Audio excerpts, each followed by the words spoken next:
In this video, we will discuss the properties of inverse matrices.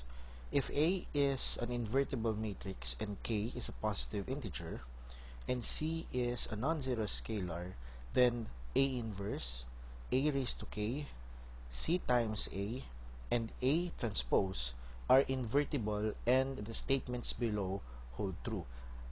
Before we go to the properties, so when we say invertible, okay, it means that the inverse exists.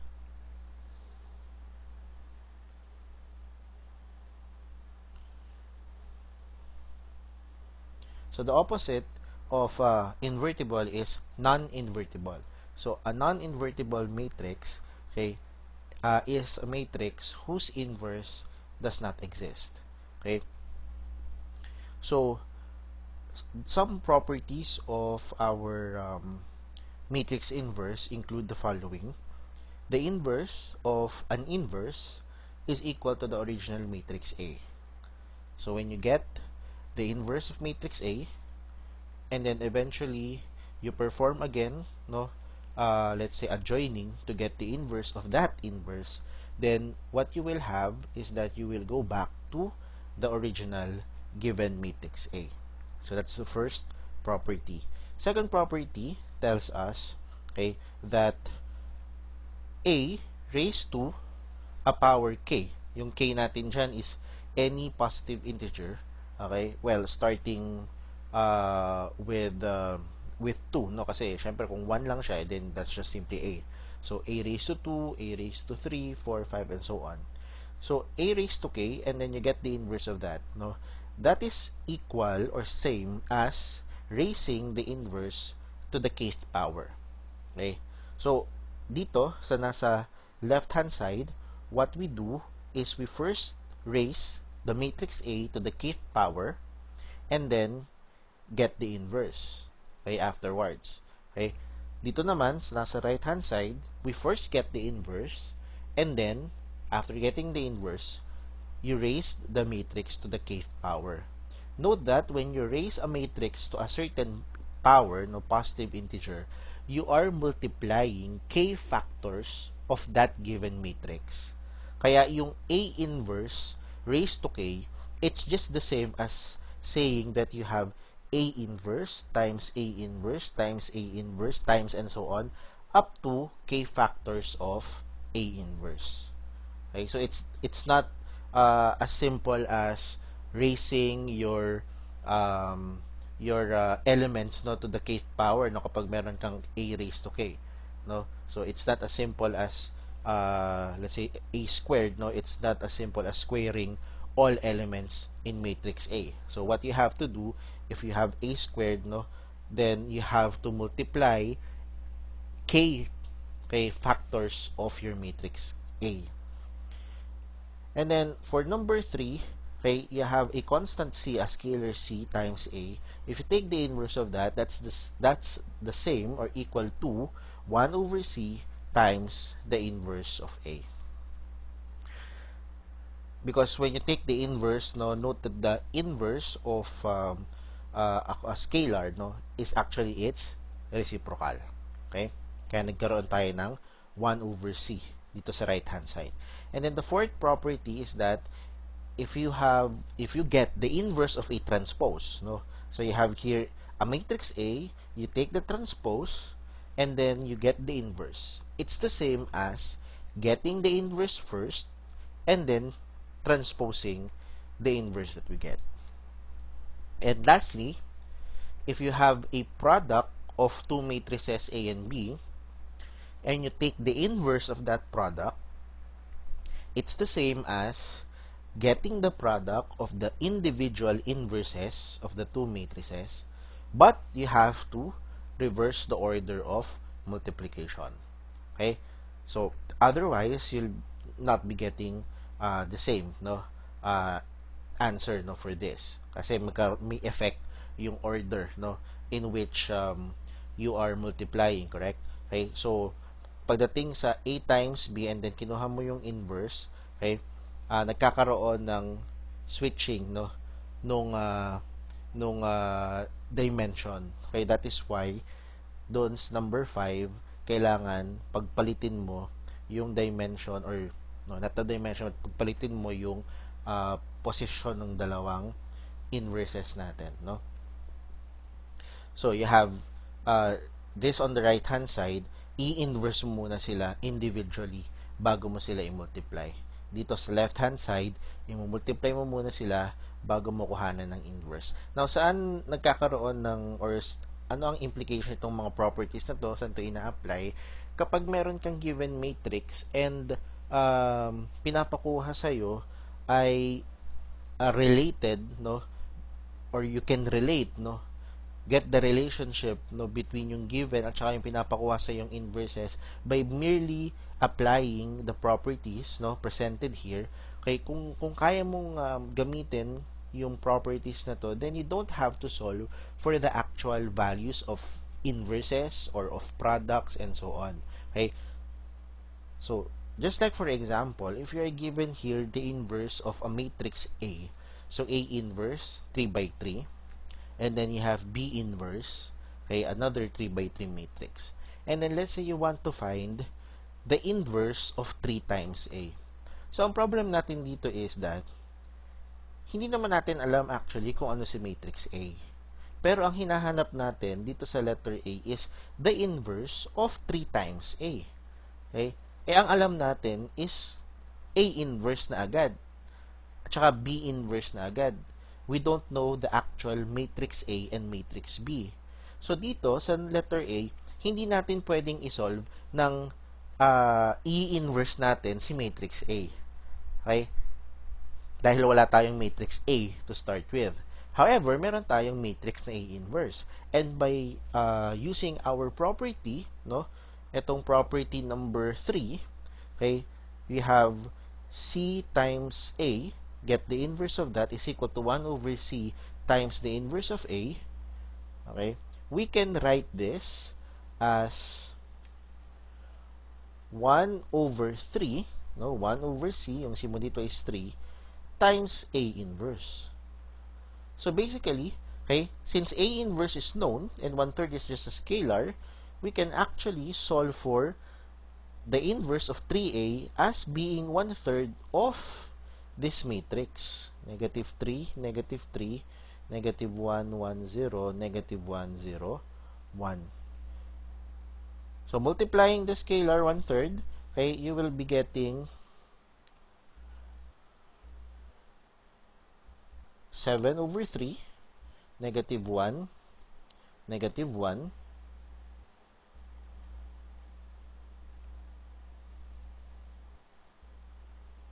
then you have negative 1/3, 1/3, 0, negative 1/3, 0, and 1/3. So this is now your inverse of 3A. Okay, so wala tayong ginawang, remember, ang kinukuha natin dito is inverse matrix, pero wala tayong kailangang gawing process of adjoining or elementary row operations. You don't have to do that. Okay? We just need to use whatever property, okay, is applicable, no, in the particular scenario. Okay? Let's have letter B. For letter B, we want to find the inverse of the transpose of B. Okay? So, yun yung sinasabi dito, no? Yung actually, una nating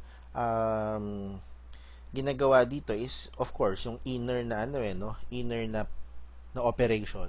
So, ang inner operation natin dito yung transpose. And then, yung outer operation natin is yung inverse. So, meron kang matrix B, ta-transpose mo siya, pag nakuha mo na yung transpose niya, at saka mo siya kukuhanan ng inverse. Parang ganon. Okay? Kaso, again, dito, wala naman tayong matrix B, okay, na given to start with. Ang meron tayo, inverse ni B. Okay? But from our property, okay, yung property number 4, the inverse of a transpose is equal to the transpose of the inverse. So, pwede kong isulat itong statement na to na given sa atin, instead na inverse ni transpose, pwede kong isulat to as transpose ni inverse. Kukuhanin ko yung inverse and then I get the transpose. But since I know what is B inverse, then madali na lang kuhanan to, no? B inverse is, okay, what are the elements, no? 1, negative 2, 1. Then you have negative 1, 1, 0. And then 2/3, 0, negative 1/3. You will take the transpose of this.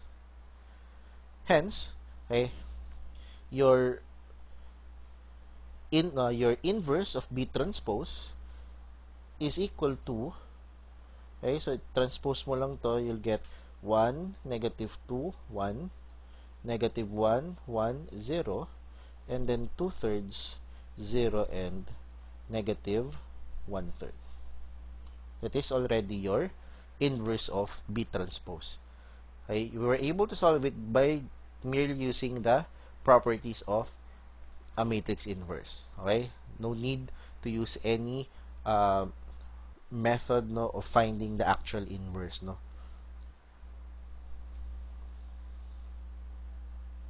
And then for letter C, we want to find, okay, the transpose or the inverse rather of A times B. So again, we cannot determine, kasi kung iniisip natin na okay, madali lang to, i-multiply ko si A and B, tsaka kuhanan ko ng inverse, yes, pwedeng ganun. However, you don't know A, you don't know B. Okay? So you cannot actually do that. Okay? But by using our property, okay, property number 5, okay, yung A times B, product ng A times B and then get the inverse of that is equal to or just the same as the product of the individual inverses of B and A. Pero baliktad yung order. Okay? So, B inverse muna times A inverse. So, for this particular problem, okay, we use that. So, this is equivalent to B inverse multiplied by A inverse. And B inverse and A inverse are both given. Okay? So, pwede natin yang i-multiply as is. So, A times B inverse, okay, of this product is equal to product of B inverse. So, B inverse is 1, negative 2, 1, negative 1, 1, 0, 2/3, 0, and negative 1/3. And then, our A inverse has elements 7, negative 3, negative 3, negative 1, 1, 0, negative 1, 0, 1. So, getting the product, okay, of these two matrices, so you will be getting a 3 by 3, no, product here. A times B inverse is equal to, so we'll just multiply row by column. So, first row, okay, of B inverse multiplied by the first column of A inverse. So, you'll be having here 1 times 7. Diretso ka na, no? 1 times 7 is 7. Negative 2 times negative 1 is 2. 1 times negative 1 is negative 1. So, that will be minus 1. Plus negative 1. O kaya minus 1. And then, first row pa rin. And then, second column multiply naman. So, you'll have 1 times negative 3 is negative 3. Negative 2 times 1 is negative 2. So, minus 2. 1 times 0 is 0. Next, first row. And then, third column naman kay A inverse. You'll have 1 times negative 3 is negative 3. Negative 2 times 0 is 0. 1 times 1 is 1. And then, going to the second row of B inverse. First column of A inverse. Negative 1 times 7 is negative 7. 1 times negative 1 is negative 1. 0 times negative 1 is 0. Next, second row, second column, negative 1 times negative 3 is positive 3. 1 times 1 is 1. 0 times 0 is 0. Then second row, third column, negative 1 times negative 3 is 3. 1 times 0 is 0. 0 times 1 is 0. Then lastly, going to the third row of B inverse times first column of A inverse, the 2/3 times 7, you have 14 over 3. 0 times negative 1, that's 0. Negative 1/3 times negative 1 is positive 1/3. Next, third row, second column, 2/3 times negative 3, that's negative 2.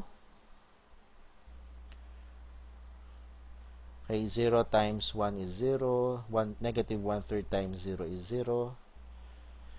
Then lastly, third row, third column, 2/3 times negative 3, that's negative 2. 0 times 0 is 0. Negative 1/3 times 1 is negative 1/3. Simplifying further, just add 7 plus 2 minus 1 is 7. Negative 3 minus 2 plus 0 is negative 5. Negative 3 plus 0 plus 1 is negative 2. Negative 7 minus 1 plus 0 is negative 8. 3 plus 1 plus 0 is 4. 3 plus 0 plus 0 is 3. 14 over 3 plus 1 over 3 is 15 over 3. So that's 5. Negative 2 plus 0 plus 0 is negative 2. And then negative 6 over, yung negative 2 is negative 6 over 3 yon, diba? Plus negative 1 over 3. So that's negative 7 over 3. So this is already our answer.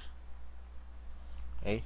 So whatever A is and whatever B is, matrix B and matrix A, if you multiply A to B and get the inverse of that, you will be getting this matrix. Next problem, we want to solve for X such that the matrix is equal to its own inverse. So the given matrix A has elements 3x, negative 2, negative 3. Okay. So, sabi, the matrix is equal to its own inverse. So, ibig sabihin yan,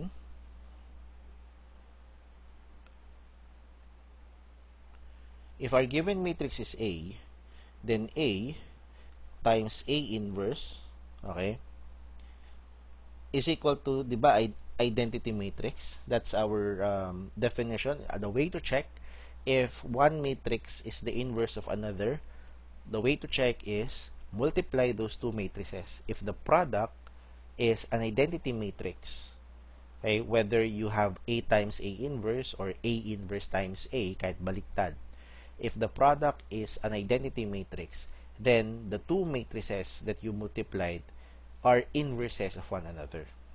And so, A times A inverse equals the identity matrix IN. Now, ang sabi sa problem, the matrix that is given and its inverse are equal. So, kung ito yung given na matrix natin, okay, then its inverse is also this form. So, in this equation, pag sinulat natin si A, you have 3x, negative 2, negative 3. Si A inverse will be the same. 3x, negative 2, negative 3. Kasi nga, equal daw ang inverse sa original matrix, no? Equal to its own inverse, no? Is equal to, now yung IN natin dito is actually an I2. Obviously, because A is 2 by 2, of course, its inverse is also 2 by 2. So when you multiply the 2, the answer, the product, is also a 2 by 2 identity matrix. So it should be 1, 0, 0, 1. So you want to solve for X. So what we do is we just multiply, okay? We just multiply row by column, right? So multiplying first 3, first row here, times first column here, 3 times 3.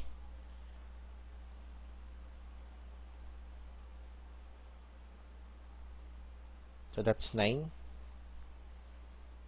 And then, second element times this one, x times negative 2. So you have negative 2x. So plus negative 2x or minus 2x. Next, first row ulit pero second column naman kay I inverse ang multiply natin. So you have 3 times x. So you have 3x. So dito yun. No? And then we have x times negative 3. So you have negative 3x. Or you have minus 3x here.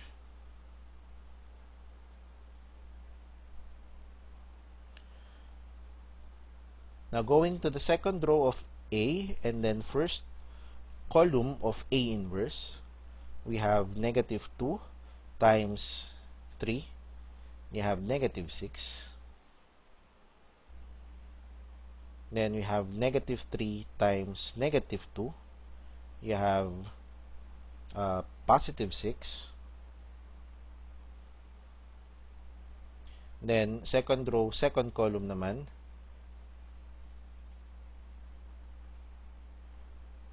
negative 2 times x. So you have negative 2x. Then we have negative 3 times negative 3. You'll have positive 9 plus 9 is equal to 1, 0, 0, 1. So by equality of matrices, if this matrix on the left is equal to this matrix on the right, then corresponding elements should be equal. So this should be equal to this. This one should be equal to this one. Ito should be equal to 0. And this one should be equal to 1. So if you set up, the equations, you will have, so by equality of matrices,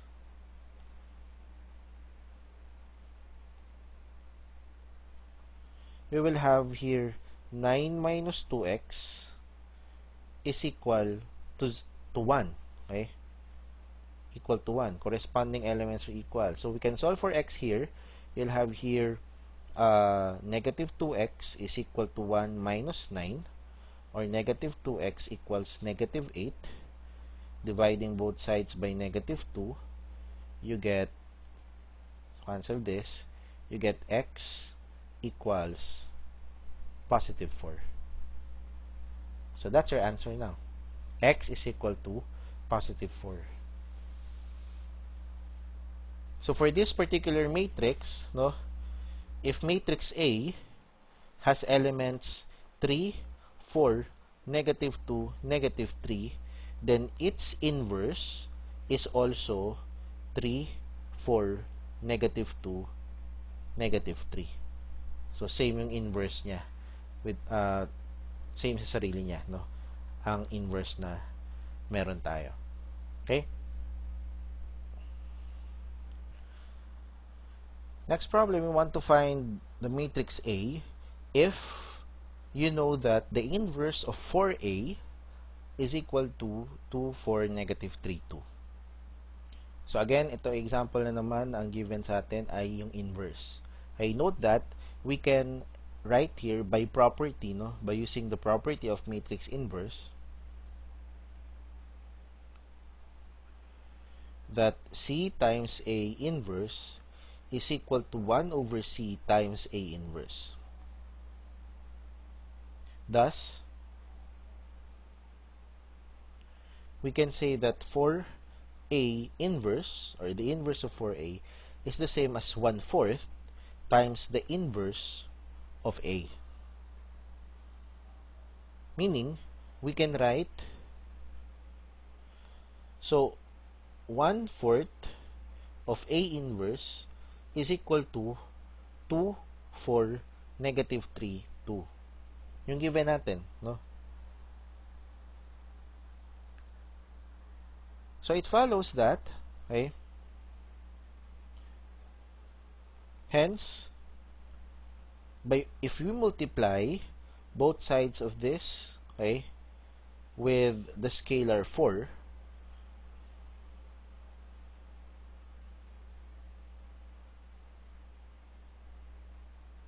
then this cancels out. You'll be left with A inverse being equal to 8, 16, negative 12, 8 as our A inverse. Okay. So, meron tayong expression para sa inverse ni A. Note that ang gusto nating kuhanin is matrix A itself. Okay. So, inunan muna natin kuhanin yung expression para sa A inverse. Kasi ito kasing given sa atin, 4 times A, inverse ni 4 times A. So, kaya ginamitan natin itong property na to para makuha natin is only the inverse of A. Okay, which is this one. Now, what to do next, no? Okay. Recall that in adjoining, yung process ng pagkuha ng inverse using elementary row operations, from A, the given matrix A, tapos naka-adjoin yung IN, ginagamitan natin ng row operations, okay, row operations, para yung form ay maging IN and then A inverse. Diba? Ganyan. Pwede rin yung pabaligtad. Okay? Pwede rin yung pabaligtad. So, it follows that kung ang given sa akin ay A inverse, tapos i-adjoin ko siya with an IN, same dimension as the inverse, if I use row operations, okay, if I use elementary row operations in this given matrix, what I will get eventually will be IN and then A. So, parang nabaligtad lang siya. Eh, di ba sabi nga natin, the inverse of an inverse is the original matrix A. Okay? So, ganun ang gagawin natin. Kumbaga, from the inverse, you will get the inverse of that. You'll be arriving at the original matrix. Okay? Matrix A. So, yun ang gusto natin gawin. So, we find the inverse of A inverse by adjoining. So, we have here the inverse matrix, 8, 16, negative 12, 8, and then adjoined with 1, 0, 0, 1. Kasi, I2 lang naman kailangan mo dyan, no? 2 by 2 lang naman si A inverse. So, first step natin, kailangan meron tayong leading 1. So, kailangan this is 1, hindi 8. So, ang operation natin will be R1 prime equals 1, 8, R1. So, this one becomes 1, 2, 1 over 8, 0. Then, you have negative 12, 8, 0, 1. The next step is, remember, kailangan natin reduce row echelon form. So, next step is, isi-zero natin itong negative 12 dito. So, ang operation natin na gagamitin will be R2 prime is equal to, so ipapartner natin si R2 kay R1. However, dahil 1 lang yung nasa R1, okay, nandito, kailangan natin siyang multiplyin ng 12 para magkaroon tayo ng negative 12 plus positive 12, which will give us 0 dun sa position na yon. And then, you apply the same thing dun sa rest of the elements dun sa row. So, you will have here negative 12 plus 12 times 1, 8 plus 12 times 2, 0 plus 12 times 1 over 8, and then 1 plus 12 times 0. Or this one gives you 0, okay, 32. 12 over 8 is 3 halves, and then 1. Okay, so rewrite natin to. So 1, 2, 1 over 8, 0. Elements ng second row will be 0, 32, 3 halves, and 1. Then, next step, sa second row, kailangan maging leading 1 itong 32 natin dyan. So, ang next natin na operation will be R2 prime is equal to 1 over 32 R2.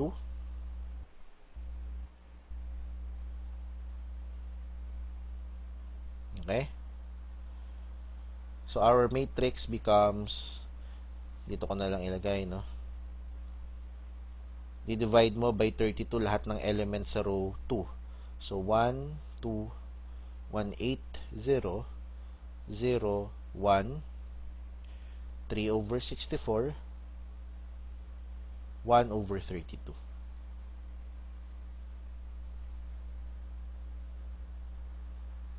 And then lastly, dahil gusto natin RREF, kailangan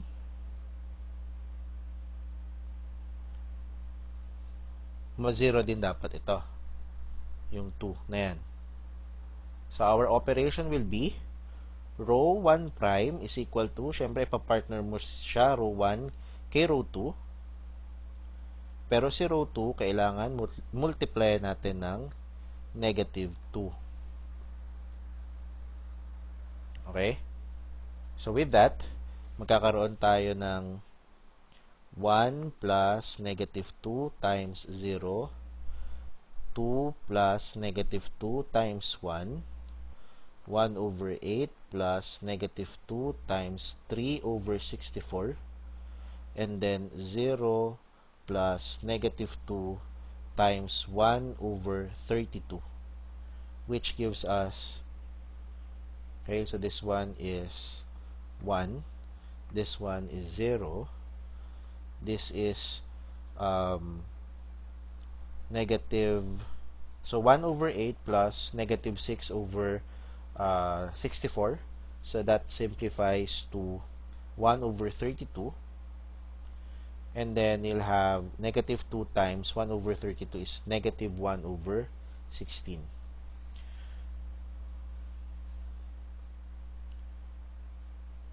Right? So finally, okay, we will be having our matrix to be, okay, so bagong row 1 natin is 1, 0, 1 over 32, negative 1 over 16, and then 0, 1, 3 over 64, 1 over 32. So, yung ating nasa left side na matrix is already an I2. So, yung nasa right-hand side, this is already our matrix A. Kasi remember, ang pinagsimulan natin dito, we started with A inverse and then I2. But since we use adjoining, ang ginagawa talaga natin habang nag-elementary row operation, kinukuha natin yung inverse ng inverse mismo. But note that, okay, the inverse of the inverse is equal to the original matrix A.